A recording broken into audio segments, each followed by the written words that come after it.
Chapter 20 Vampirism, Witchcraft, and Black Art. Their dangers and how to avoid them. Of course, things like this teach you about them and you really learn sort of the way that they're done. All advanced occult students and Hindu sages believe as firmly as do the Serbians and vampires.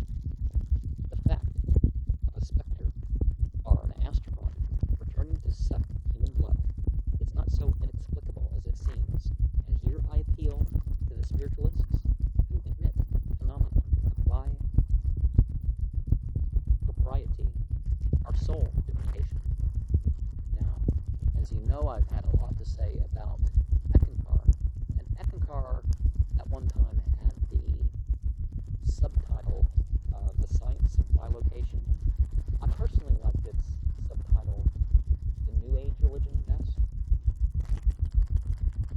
The hands which we have pressed, these materialized limbs, so palpable, prove clearly how much is possible for astral specters under favorable conditions.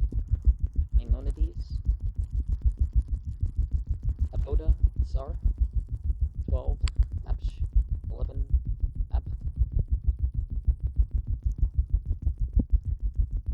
who tells us that his countrymen were obliged to maintain an intimate intercourse with their departed ones. Describes the feast of blood they held on such occasions. They dug a hole, and fresh blood was poured in, over which was placed a table, after which the spirits came and answered all the questions. Well, that method can work. I wouldn't necessarily recommend going to the graveyard and digging holes or pouring in blood, but so long as the astral form is not entirely liberated from the body, there is a liability that it may be forced by magnetic attraction to re-enter it. Sometimes it will be only halfway out when the corpse, which presents the appearance of death, is buried. In such cases, the terrified astral soul violently re-enters its casket, and then one of two things happens. Either the unhappy victim will writhe in the agonizing torture of suffocation, or if he has been grossly material, he becomes a vampire. The bicorporeal life begins, and these unfortunate, buried cataleptics sustain their miserable lives by having their astral bodies draw the lifeblood from living persons. The ethereal form can go wherever it pleases, and so long as it does not break the link which attaches it to the body, it is at liberty to wander about, either visible or invisible, and feed on human victims. According to all appearance, the spirit then transmits through a mysterious and invisible cord of connections, which perhaps someday may be explained, and results of the suction to the material body, which lies inert at the bottom of the tomb, eating it in a manner to perpetuate the state of catalepsy. Briere de Oismont gives a number of such cases, fully authenticated, which he is pleased to term hallucinations. A recent inquest, says a French paper, has established that in 1871, 2 corpses were submitted to the infamous treatment of popular superstition at the instigation of the clergy. Oh, blind prejudice! But Dr. Pirart, quoted by Des Moselle, who stoutly adheres to vampirism, exclaims, "Blind, you say? Yes, blind as much as you like. But whence spring these prejudices? Why are they perpetuated in all ages, and in so many countries? After a crowd of facts of vampirism so often proved, should we say that there are no more, and that they have never had a foundation? Nothing comes of nothing. Every belief, every custom springs from facts and causes which gave it birth. If one had never seen appear in the bosom of families of certain countries, beings clothing themselves in the shape of a familiar dead, coming thus to suck the blood of one or several persons, and if the death of the victims by emaciation had not followed, they would never have gone to disinter the corpse in cemeteries. We would never have attested to the incredible fact of persons buried for several years, found with the corpse soft, flexible, the eyes open, with rosy complexions, the mouth and nose full of blood, and of the blood running in torrents under blows from wounds, and when decapitated.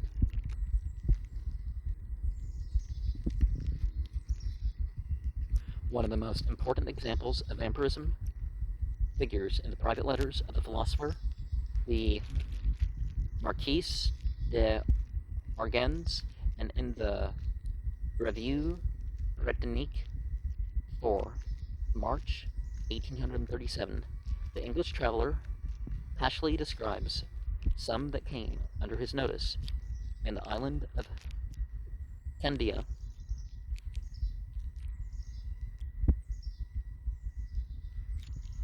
Dr. Gebart, the anti-Catholic and anti-spiritualistic Belgian savant, testifies to similar experiences. See Hout's Phenomenon, page 199.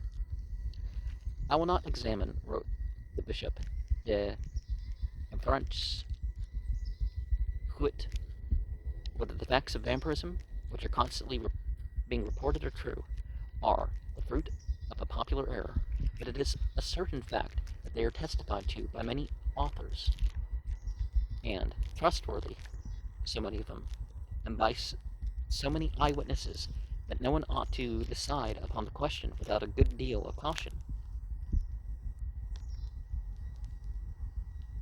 Hutiana, page 81, the Chevalier, who went to the great pains to collect materials for his demonological theory, brings the most thrilling instances to prove that all such cases are produced by the devil.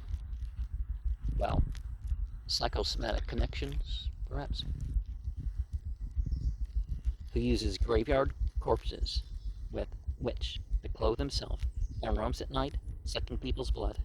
Methinks he could do very well without bringing this dusky personage upon the scene. If we were to believe at all in the return to spirits, there are plenty of wicked sensualities, misers, and sinners of other descriptions, especially suicides, who could have rivaled the devil himself in malice in his best days. It is quite enough to be actually forced to believe in what we do see, and to know to be a fact, namely spirits, without adding to our pantheon of ghosts, the devil, whom nobody saw. And see, perhaps people saw the devil too, so,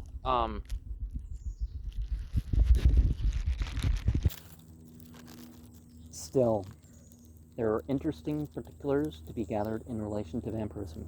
Such belief in this phenomenon has existed in all countries from the remotest ages.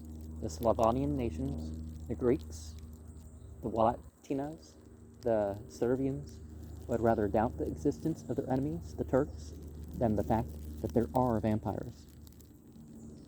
The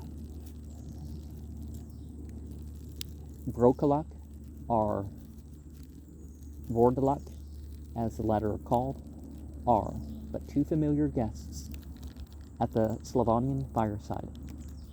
Writers of the greatest ability, men as full of sagacity as of high integrity, have treated of the subject and believed in it. Whence then such a superstition? Whence that unanimous credence throughout the ages? And whence that identity in details and similarity of description as to that one particular phenomenon which we find in the testimony generally sworn evidence of peoples foreign to each other and differing widely in matters concerning other superstitions. There are, says Dom Calmet, a skeptical Benedictine monk of the last century, two different ways to destroy the belief in these pretended ghosts. The first would be to explain the prodigies of vampirism by physical causes. The second way is to deny totally the truth of all such stories, and the latter plan would be undoubtedly the most certain as the most wise. Dom Calmet, Apparitions, Paris, 1751, Volume 2, page 27, Hot Sven de la Magie, 195. Well, belief in power of certain creations can certainly open oneself to some maleficence that way. The first way, that of explaining it by physical, though occult causes, is the one adopted by the Hierarch school of mesmerism. It is certainly not the spiritualists who have a right to doubt the plausibility of this explanation. The second plan is that adopted by scientists and skeptics. They deny point blank, as this Rousseau remarks, there is no better or surer way, and none exacts less of either philosophy or science. The spectre of a village herdsman near Kudam in Bavaria began appearing to several inhabitants of the place, and either in consequence of their fright or some other cause, every one of them died during the following week. Driven to despair, the peasants disinterred the corpse and pinned it to the ground with a long stake. The same night he appeared again, plunging people into convulsion of fright and suffocating several of them. Then the village authorities delivered the body into the hand of the executioner, who carried it to a neighboring field and burned it. The corpse, says de Rousseau, quoting Dom Calmet, howled like a madman, kicking and tearing as if he had been alive. When he was run through again with sharp-pointed stakes, he uttered piercing cries and vomited masses of crimson blood. Well, people who were never dead in the first place can do that, being stabbed in a particular way, too. The apparitions of the specter ceased only after the corpse had been reduced to ashes. Haut's Phenomenon, page 196. Well, if the corpse is being used by some magician as its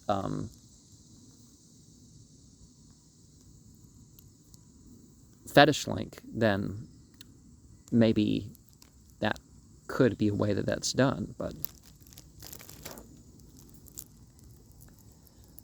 officers of justice visited the places said to be so haunted. The bodies were exhumed, and in nearly every case it was observed that the corpse, suspected of vampirism, looked healthy and rosy, and the flesh was in no way decaying. The objects which had belonged to these ghosts were observed moving about the house without anyone touching them, but the legal authorities generally refused to resort to cremation and beheading before they had observed the strictest rules of legal procedure. Witnesses were summoned to appear, and evidence was heard and carefully weighed. After that, the exhumed corpses were examined, and they exhibited the unequivocal and characteristic signs of vampirism. They were handed over to the executioner. The principal difficulty consists in learning how these vampires can quit their tombs and how they re-enter them without appearing to have disturbed the earth in the least. How is it that they are seen with their usual clothing? How can they go about and walk and eat? And some missing sentences or something as compared with the previous volume. And over there, pretended ghosts, another sentence or so missing there. if this is all imagination on the part of those who believe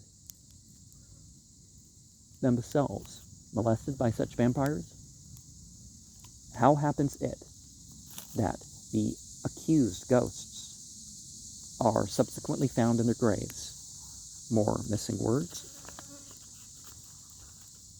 Exhibiting no signs of decay, full of blood, supple and fresh. How explain the cause of their feet, found muddy and covered with dirt on the day following the night they had appeared and frightened their neighbors, while nothing of the sort was ever found on other corpses buried in the same cemetery? See the same sworn testimony in the official documents. De I Inspire des Camis Bland, 1859, Plan Paris. How is it again that once burned, they never reappeared, and that these cases should happen so often in this country that it is found impossible to cure people from this prejudice? For instead of being destroyed, daily experience only fortifies the superstition in the people and increases belief in it. Don Clement, Apparatus, Volume 2, Chapter 44, page 212. There is a phenomenon in nature unknown and therefore rejected by physiology and psychology in our age of unbelief. This phenomenon is a state of half-death. Virtually, the body is dead, and in cases of persons in whom matter does not predominate over spirit, and wickedness is not so great as to destroy spirituality, if left alone, their astral body will disengage itself by gradual efforts, and when the last link is broken, it finds itself separated forever from its earthly body. Equal magnetic polarity will violently repulse the ethereal man from the decaying organic mass. The whole difficulty lies that 1. The ultimate movement of separation between the two is believed to be that in which the body is declared dead by science, and 2. A prevailing unbelief in the existence of either soul or spirit in man by the same science. It is dangerous to bury people too soon, even though the body may show undoubted signs of putrefaction. Poor dead cataleptics, buried as if quite dead, in cold and dry spots where morbid causes are incapable of effecting the destruction of their bodies, their astral spirit, enveloping itself with the fluidic body, ethereal, is prompted to quit the precincts of its tomb and to exercise on living beings acts peculiar to physical life, especially that of nutrition, the result of which, by a mysterious link between soul and body, which spiritualistic science will explain someday, is forwarded to the material body, lying still in its tomb. And the latter thus helped to perpetuate its vital existence. These spirits, in their ephemeral bodies, have been seen coming out from the graveyard. They are known to have clung to their living neighbors and have sucked their blood. Judicial inquiry has established that from this resulted an emaciation of the victimized persons, which often terminated in death. Thus, following the pious advice of Dom Clement, we must either go on denying, or if human and legal testimonies are worth anything, accept the only explanation possible, that souls departed are embodied in aerial or ethereal vehicles, is most fully and plainly proved by those excellent men, Dr. C. and Dr. Moore, says Glenville, and that they have largely shown that this was the doctrine of the greatest philosophers and most ancient and aged fathers. Ceticismus Triumphatus, Volume 2, page 70. Gorres, the German philosopher, says to the same effect, that God never created man as a dead corpse, but as an animal full of life. Once he had thus produced him, finding him ready to receive the immortal breath, he breathed him in the face, and thus man became a double masterpiece in his hands. It is in the center of life itself that this mysterious insufflation took place in the first man race. Gorres, Complete Works, Volume 3, Chapter 7, page 100. 32. De Mosau, in company with other Roman Catholic writers, exclaims, "This proposition is utterly anti-Catholic." Well, and suppose it is. It may be arch-anti-Catholic, and still be logical, and offer a solution for many a mystery. The sun of science and philosophy shines for every one, and if Catholics, who hardly number 1/7 part of the population of the globe, do not feel satisfied, perhaps, the many millions of people of other religions, who outnumber them will. Want of space will prevent elaborate and detailed proofs being given of the statements made in the following pages.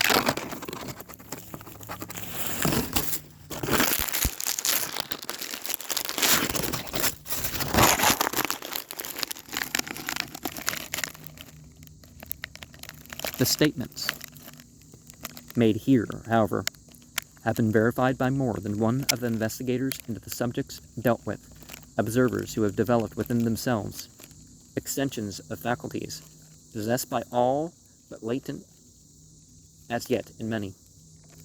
Clairvoyance, telepathy, and the indestructibility of mind are accepted, as well as any other authenticated fact of nature. Those to whom these ideas are new, and who naturally require proof, may be referred to the latest works on psychology, Professor James, religious experiences, the proceedings of the Society for Psychical Research, Dr. Babbitt's Principles of Light and Color, Mr. C.H. Hinton's Scientific Romances, and Meyer's Human Personality, and its Survival After Death. The last named work is very painstaking, embracing many years, patient study, and comprising some 1,360 pages. The student who, after judicially weighing up the evidence placed before him, is convinced that death ends all, is in a bad way. As Sir Oliver Lodge said a few years ago with regard to so many of the phenomena giving evidence of there being more than 5 senses, those who denied them were simply ignorant. As there is atrophy of an organ after which it is absolutely useless, so there is atrophy of the mind.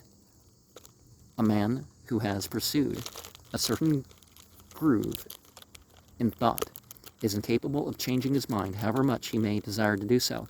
Just as intellectual giants like Darwin have lamented in their declining days that they had no taste for poetry or lighter hobbies with which to occupy themselves, so it will be often found that persons possessing the 7 great prejudices are 70 might be near the mark that Herbert Spencer referred to, are incapable of either entertaining ideas which run along channels foreign to their usual line of thought, or believing that whatsoever they are unable of seeing or experiencing, every person must necessarily share the same limitations. All life is consciousness. The two words, in fact, are synonymous. Wherever there is one, there the other will be found. And it may be as truly said that wherever there is life, there is form, however subtle or rarefied that form may be. Further, all life must have vehicles through which it can express itself. For example, a physical body is necessary to contact all that is physical. Therefore, immediately we seek to pass beyond the purely physical. Say, the realm of emotions. A vehicle is necessary for its expression. So too, when we think, we have changed our consciousness, and with that change comes a change in vehicle. We are said to function in a zone or area appropriate to the type of consciousness used. There is something apart from the physical, we all know, as when we say, my head aches, my feet are tired, I'm hungry. We admit that I possesses something, that the body is not the I, yet that this something apart should require a vehicle has not dawned upon many people as yet. Remember, there can be no mind without matter. The highest consciousness of which we know anything consists of filmy and extremely attenuated matter. As it is matter, it occupies space, and from these considerations it may be said that every vehicle of man has a corresponding place, sometimes termed the zone or plane. Consciousness also is another name for vibrations. One cannot exist without the other. Metals, we are now told, with the air of something that has just been discovered, possesses consciousness or life. And this was taught thousands of years ago. Every particle of matter is endowed with life. There is no such thing as dead matter. Dead. A corpse. Dead. There is never greater or more ceaseless activity going on within that body than the instant life leaves it. The work of disintegration, putrefaction, in which the constituent elements are returned to their appropriate state, is a beautiful illustration of the laws of nature, that motion is eternal, and that matter cannot be destroyed, but can only change. An extension of consciousness, or abnormal consciousness, only means that there is a capacity to receive higher vibrations than is customary.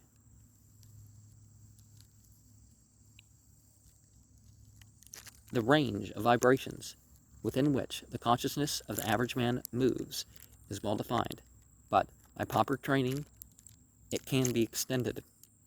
For example, it is well known that there are colors which the human eye is not sufficiently sensitive to detect in the spectrum.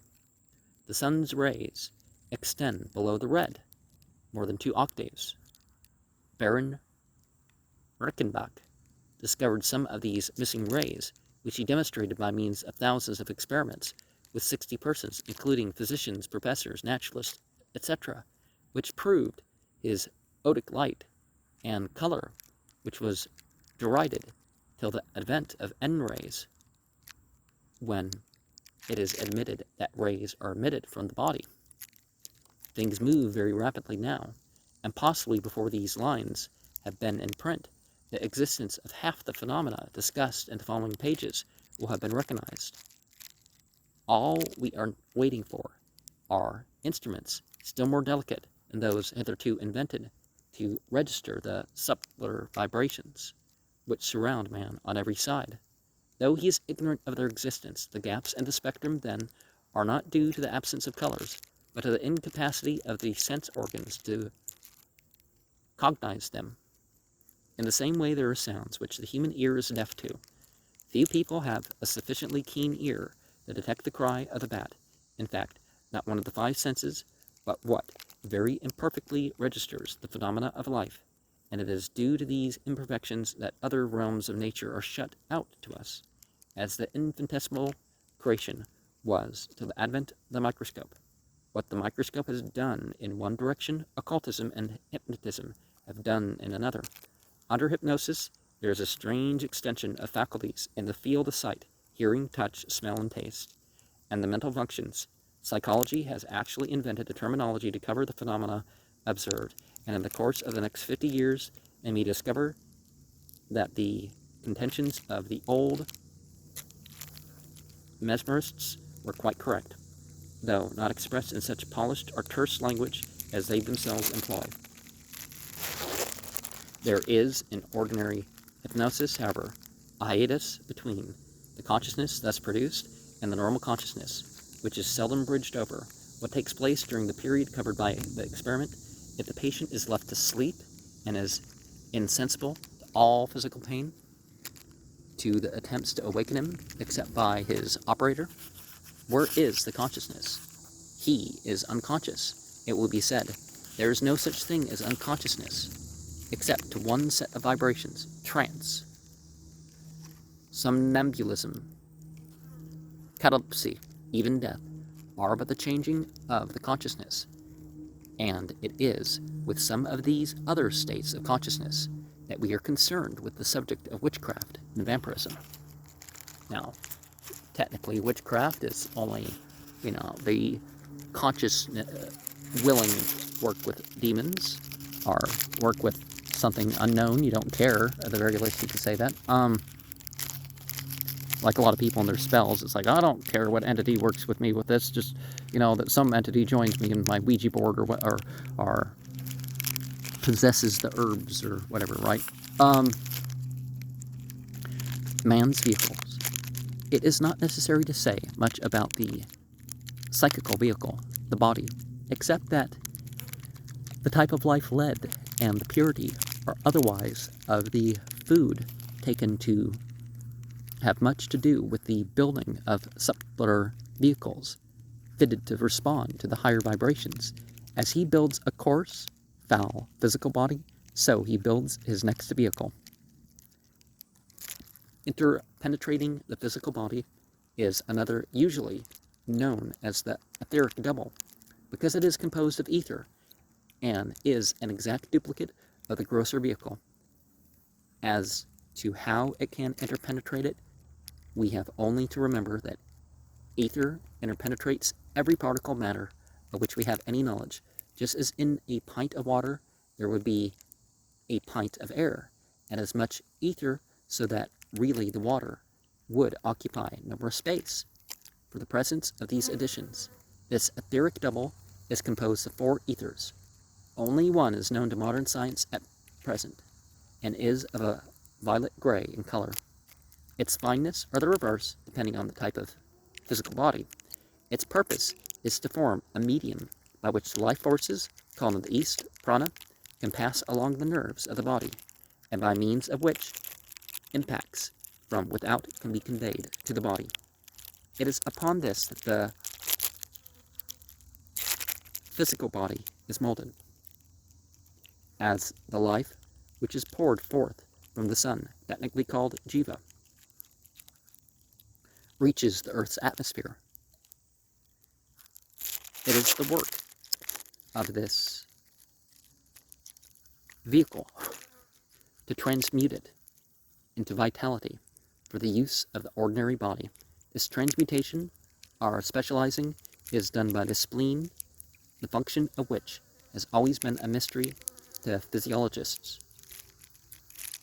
Well, not anymore, right? After being specialized, it courses over the body, bringing buoyancy, which, in the case of very unfeebled or enervated constitutions in clear sunlight, frequently causing sneezing and colds, are caught, the system being unable to stand the invigorating life rays.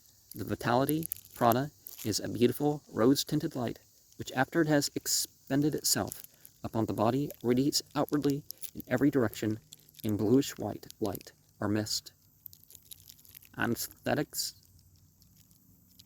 drive out the etheric double, so too do mesmeric passes. It cannot be contended that the circulation is retarded in the latter case, as it is not, but the prana of the operator takes the place of that of the subject. Cold also acts in a similar manner, and other forces to which reference will be made in their place. Within the etheric double, or rather interpenetrating it, lies another vehicle composed of matter.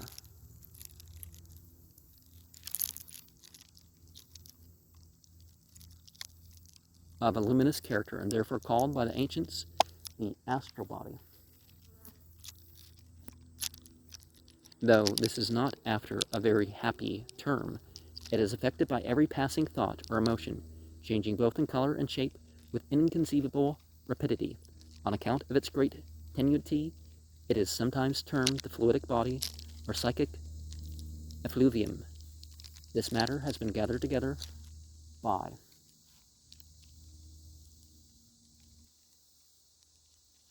the man, unconsciously so far as his ordinary brain consciousness is concerned, and is the expression of him on the plane in which he functions when using this vehicle. Further, it is the seed of desire, and the stronger the desire situated is this body, the more especially if these desires are gross or impure, because the astral body pertains more to the animal part of man than the divine. As man is mortal, so is this vehicle, although its life is considerably longer than that of the body, in many cases existing for very lengthy periods, as long, in fact, as desire itself lasts. All feeling, suffering, enjoying, connected with the senses, are received life, so that it is in constant use.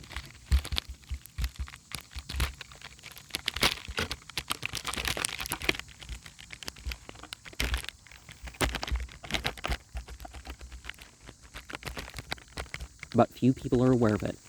As has been said, there is a want of unifying consciousness between these two consciousnesses, and it is at night, when the physical body is asleep, that leaves it. Many of the so-called ghosts are simply astral appearances of living or dead persons. There are other real that it is not necessary to consider for our purposes.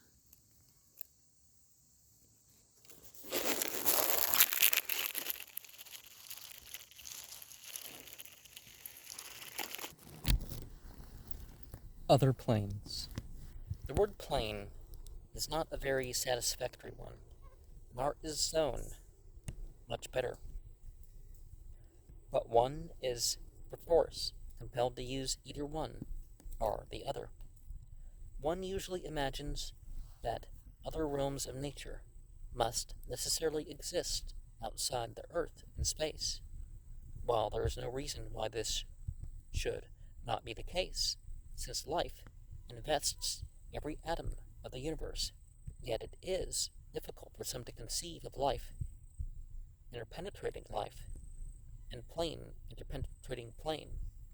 Yet this must be so. Well, some theories indicate that this would be the way that the world, well, the universe was created, that the brains dip into other brains, and then, you have the universe. Take the countless millions of lives which our physical bodies are composed. Each little microbe has its separate consciousness, as the chemical atoms have when they display their likes and dislikes for the brother elements. It plays its little role and dies, although we are quite unaware of it. Its plane is the body, but we are scarcely cognizant of it. Again, in dreams, many of the scenes are as realistic as though the actions depicted in them were actually taking place, and the illusions of time and space are admirably illustrated in this state. Now, in a very similar manner, the astral plane exists, while we are functioning there in the astral body, which is the appropriate vehicle for it, as a ship is an appropriate vehicle when we wish to traverse water, a balloon for air, and a train or motor car for earth. It is very real to us. We are dead to the real surroundings, such as the bed and room. So, in like manner, while the consciousness functions in the psychical body, the man is dead to the astral, which surrounds him on every side. Every night, when he retires to slumber, his astral body slips out, and if not too lethargic and concerned with its own thoughts, it makes a tour of the plane and passes through similar experiences that it passes through during the day in the waking consciousness, though it cannot bridge over the two states. Where a man is able to extend his sense of sight, or that of hearing, he comes into conscious touch with the plane. The man attunes the rate of his vibrations to those of the plane, done unwittingly in most cases, and that is sufficient to put him in touch with it. A fair analogy is offered in the case of two strings of a musical instrument being attuned in the same pitch or note, and if one is touched, the other will take up the sound independently. Very similar also is the modus operandi of the Mercani apparatus, where each instrument must be tuned, so to say, to the same pitch. There are 7 subdivisions of this, the second division of nature, and 6 higher ones are formed into 2 classes, while the lowest stands alone, life on the 6th being very similar to our own here, minus the physical body. The scenery is the same, but the phenomena on the plane are much more startling than on Earth. We are not concerned with the higher regions of this plane, and need not, therefore, pause to describe them. But a few words may be said regarding the lowest level. Our physical plane is the background of it, and it may be likened to a dense black fog, rendering progress through it slow, uncertain, and unpleasant, and giving the traveler in it a tired, heavy, languorous feeling. Life here is like life in the foulest slums we can boast of. The inhabitants. Of the entities who inhabit these regions, there are many, and among the human living, i.e. the living human beings, in addition to the lowest among mankind, are the Black Magician and his pupils, members of the Dugpa, Abaya, and Voodoo schools, and others, mostly found in Latin and Oriental countries. Among the dead is the ordinary person, but he does not stay here long, the atmosphere not being conducive to tranquility or happiness. Generally speaking, the lowest class of man predominates. The length of time they remain depending on many circumstances and varying in duration. The average good man will not stay many months, probably not weeks, but others might remain there centuries. One factor in the question of duration, depending upon the type of mind and the life previously led. The purer and more noble the life lived here, the shorter the period spent on the astral plane, because it is not man's final home, but only a temporary resting place, where he outwears the lower desires he carried with him at death. The existence of many persons, much engrossed with their own thoughts, is spent in a semi-conscious, dreamy state. The majority of men, however, rarely recognize their innate divinity.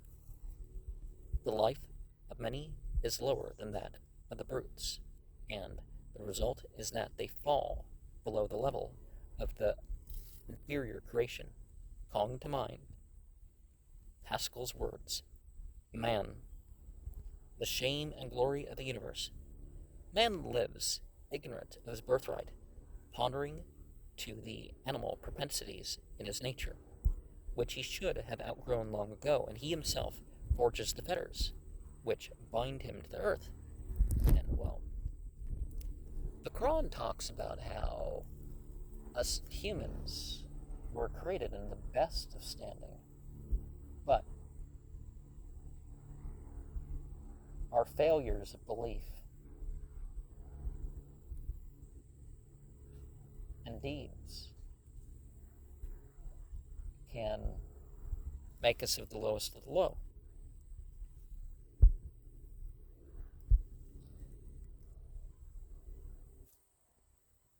One of the greatest mistakes in connection with the subject of death is that there is a wonderful transformation in the nature. Nothing can be further from the truth. The only difference between a man who has just died and a living one is that the former has shaken off a vehicle, as a man might take a coat off. As a greatcoat hampers movement to some extent, so the physical body hampers freedom of movement, and there is a feeling of indescribable lightness, which one sometimes experiences in dreams.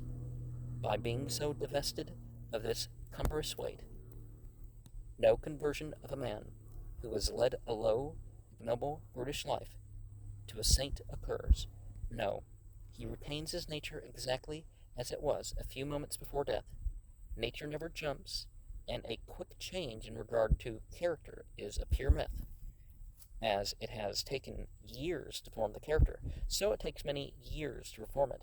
To take a homely and perhaps rather crude analogy, the law of its being compels a cork to float on the surface and a stone to rest at the bottom. Cream invariably comes to the top, and mud just as inevitably sinks to the bottom. Or, with the chemical elements, some will come together, whatever difficulties be placed in their way. Others will as persistently refuse to coalesce, and cut and dried theological systems would have us believe that at the casting off of a physical body, a man goes to one of two places, heaven or hell.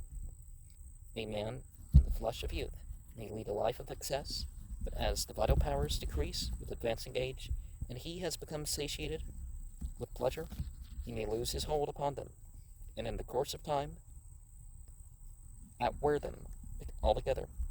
But should a man be cut off in the heyday of his passions, he will carry with him to the next state these unquenchable desires, but with no means of gratifying them, for he has lost the instrument which required the gratification, the physical body, and with it the organs which would enable them to receive the pleasure. Suppose, for instance, a man were a confirmed drunkard. Death would not deprive him of the unnatural thirst he had created. He would feel it in all its intensity, but would be unable to satisfy the craving in the slightest, except in a manner which will be described later.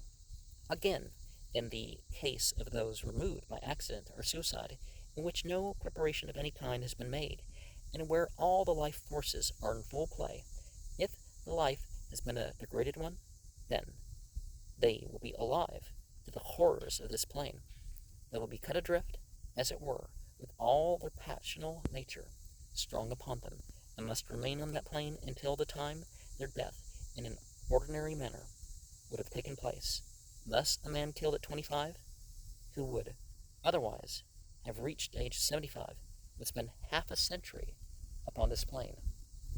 I don't think that's how it works. Our time of death is our time of death, but let's remember, just like our provision and where we walk and how good and whatnot they are, there's choices involved in that. In case of the suicides, seeing they have not accomplished their end, these to put an end to existence, the return for earth life grows upon them with terrible zest. It is here that one of the dangers of witchcraft and vampirism occurs. If the experience they seek cannot be obtained without a psychical body, only two courses are open for them. One is to do so vicariously. To do this, they must feed on the emanations arising from blood and alcohol. Public houses and slaughterhouses are thronged with these unhappy creatures, which hang about and feed thus. From this standpoint, the habit of offering blood sacrifices to propitiate entities, as found recorded in some of the world scriptures, becomes luminous, and thus the history of magic teems with such examples, not content, however, with thus prolonging their existence on lower levels of the astral plane. These entities lure on those human beings whose tastes are depraved, causing them to go to all kinds of excesses, enticing them on in sensuality and vice of every kind. Each time a man yields to temptation, the supremacy over him which these creatures holds becomes stronger. They gain possession of his will, till at length they control him altogether. How many men who have hitherto lived a blameless life have, on the spur of the moment, committed some heinous crime, and the public have marveled how they came to do it? The explanation offered after the commission of the crime has often been to the effect that they could not tell what possessed them to do it, but they felt a sudden impulse sweep over them, and they obeyed it. Here, without doubt, is the genesis of the conception of a tempter, and one feels more inclined to pity than to blame in many cases. Consciously or unconsciously, sought out or not, there's temptations of wrong belief, disbelief, wrong action, inaction, but the choice is ours. What we're going to do with our impulses, our emotions, our feelings, otherwise. What is known as obsession is often brought about by the same means. As like attracts like, so the base nature attracts to it, either human or non-human entities, to it of a similar nature, and these plunge the unfortunate man or woman into vice and crime. Many will remember the historical case in the year 1864 of the Common Era, where a whole community became possessed of the evil spirit, the demoniacs of Morzine, the sorceries of Valeries, and those of the Presbytere de Ville. And since then, numerous isolated cases have been reported from time to time. Exorcism was resorted to, and in some instances this was successful, but not invariably. Again, exorcism requires a degree of consent. Non-human entities. Thanks to the foolish materialism, most people have come to the conclusion that no life can exist which is not visible to the eye, and the existence of the microbe and whirling atom is very problematical to them. Yet Huxley said, without stepping beyond the analogy of that which is known, it is easy to people the cosmos with entities in an ascending scale until we reach something practically indistinguishable from omnipotence, omnipresence, and omniscience. Sir W.M., probably William Crookes, the great physicist, in the Fortnightly wrote, "It is not improbable that other sentient beings have organs of sense which do not respond to one or any of the rays to which our eyes are sensitive, but are able to appreciate other vibrations to which we are blind." Well, if there's fire beings and light beings and perhaps other types of things we haven't even been told of, plane theory, right? Such beings would practically be living in a different world to our own. Imagine, for instance, what idea we should form of surrounding objects were we endowed with eyes not sensitive to the ordinary rays of light, but sensitive to the vibrations concerned in electric and magnetic phenomena. Glass and crystal would be among the most opaque of bodies. Metals would be more or less transparent, and a telegraph wire through the air would look like a long narrow hole drilled through an impervious solid body. A dynamo in active work would resemble a conflagration, whilst a permanent magnet would realize the dream of medieval mystics and become an everlasting lamp with no expenditure of energy or consumption of fuel. Radium was not invented when these words were penned, 1892. Otherwise, Sir William would have written with more assurance than he did. This question of other entities and the impossibility of seeing them through the want of another sense is one, the importance of which cannot be overestimated by students who would fain recognize the plausibility of a hypothesis which settles so many problems, and the writer is therefore tempted to devote a little more space to it than he otherwise would. Humanity manifests in a three-dimensional space. That is to say, it exists surrounded by space which permits movement in but three directions. There, is a limitation, which all thinkers have recognized. Well, you know what I mean, up, down, left, right, front, back,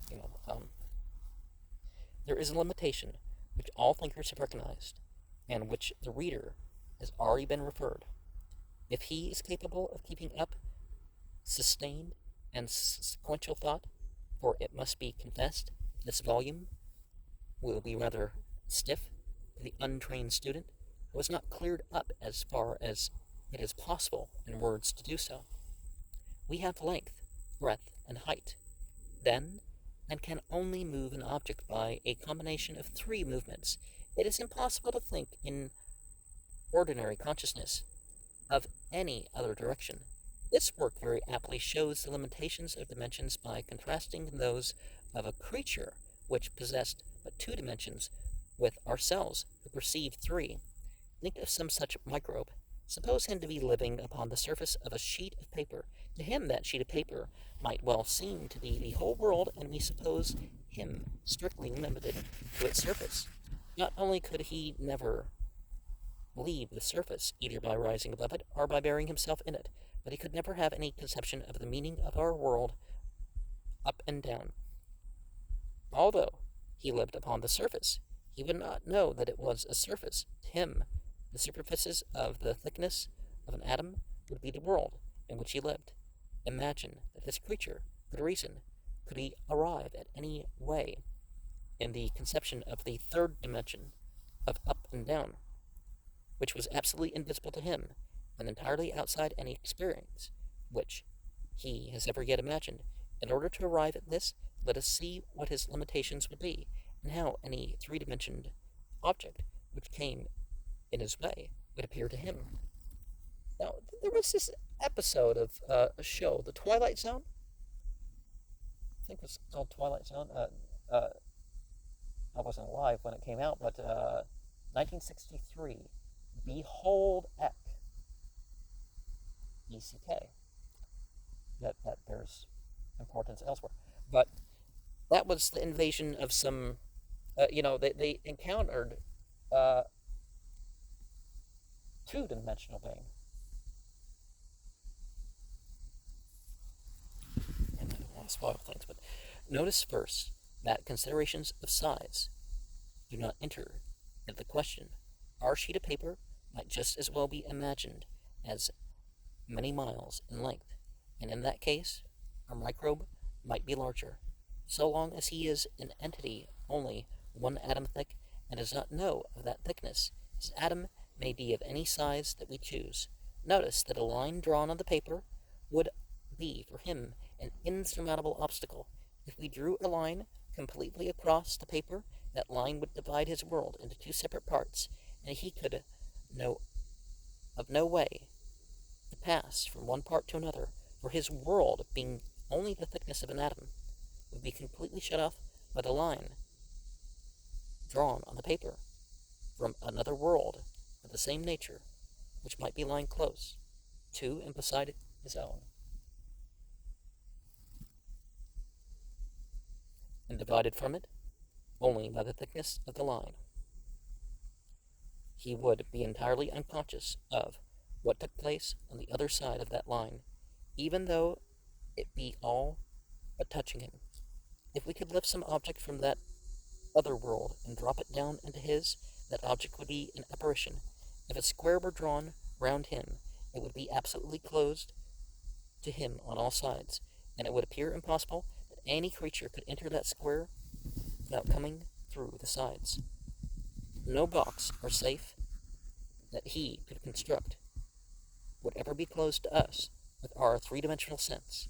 In this way, it is possible to conceive of another dimension which is peopled by entities differing in their constitution from ourselves, and through the fineness of their organisms, being invisible to the more solid inhabitants.